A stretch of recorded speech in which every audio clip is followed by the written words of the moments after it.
दर्शन देता हूँ, फिर आप सभी का प्राणवायु पुनः संचरित हो जाएगा। देखिए, भागवत में ऐसा नहीं लिखा है कि भगवान ध्रुव जी को दर्शन देने जा रहे हैं, ऐसा नहीं लिखा, बल्कि भागवत में लिखा है कि भगवान आज ध्रुव जी का दर्शन करने जा रहे हैं। महाराज, आज प्रभु गरुड़ पर सवार होकर आए हैं और जिस झांकी पर ध्रुव जी का ध्यान केंद्रित था, आज वही झांकी ध्रुव जी के समक्ष प्रकट हो गए। बोलिए नारायण भगवान की। शंख चक्र गदा पदम लेकर आज मेरे प्रभु प्रकट हो गए।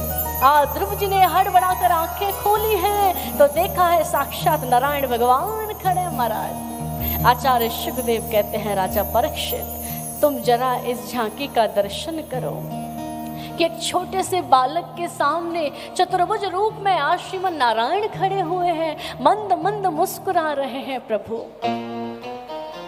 अब बहुत देर हो गई, देखते देखते भगवान ध्रुव जी को देख रहे हैं और ध्रुव जी भगवान को देख रहे हैं।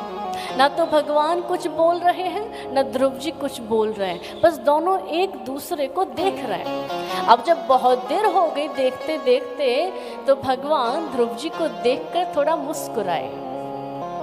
अब भगवान मुस्कुराने लगे तो ध्रुव जी भी मुस्कुराने लगे, ध्रुव जी भी हंसने लगे।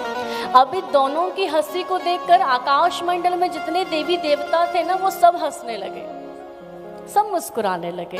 अब इन तीनों की हंसी को देखकर आचार्य शुकदेव हंसने लगे। अब आचार्य शुकदेव को हंसता हुआ देखकर राजा परीक्षित हंसने लगे। और अब इन पांचों की हंसी को देखकर वहां जितने भी संतजन विराजमान थे वो सब हंसने लगे। महाराज, अब थोड़ी देर हम भी हंसेंगे, हंसिए। देखिए, भागवत जी कितनी दयालु हैं कि हमें कथा के मध्य में हंसने का मौका दे रही हैं। भगवान सोच रहे हैं अपने मन में कि देखो मेरा कितना भोला भंडारी सब भक्त है, मैं इतनी देर से खड़ा हूं, कुछ बोल ही नहीं रहा है, केवल देख ही रहा है। अब ध्रुव जी इसलिए हंसे, प्रभु मैं बोलूं क्या, मुझे तो कुछ बोलना आता ही नहीं है।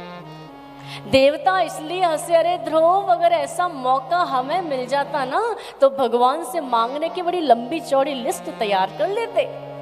आचार्य शुकदेव इसलिए हंसे, अरे देवताओं, जब साक्षात गोविंद मिल गया तो फिर और क्या चाहिए तुम्हें। राजा परीक्षित इसलिए हंसे कि मैं धन्य हूं कि इस कथा के माध्यम से प्रभु आपने मुझे इस सुंदर झांकी का दर्शन करा दिया।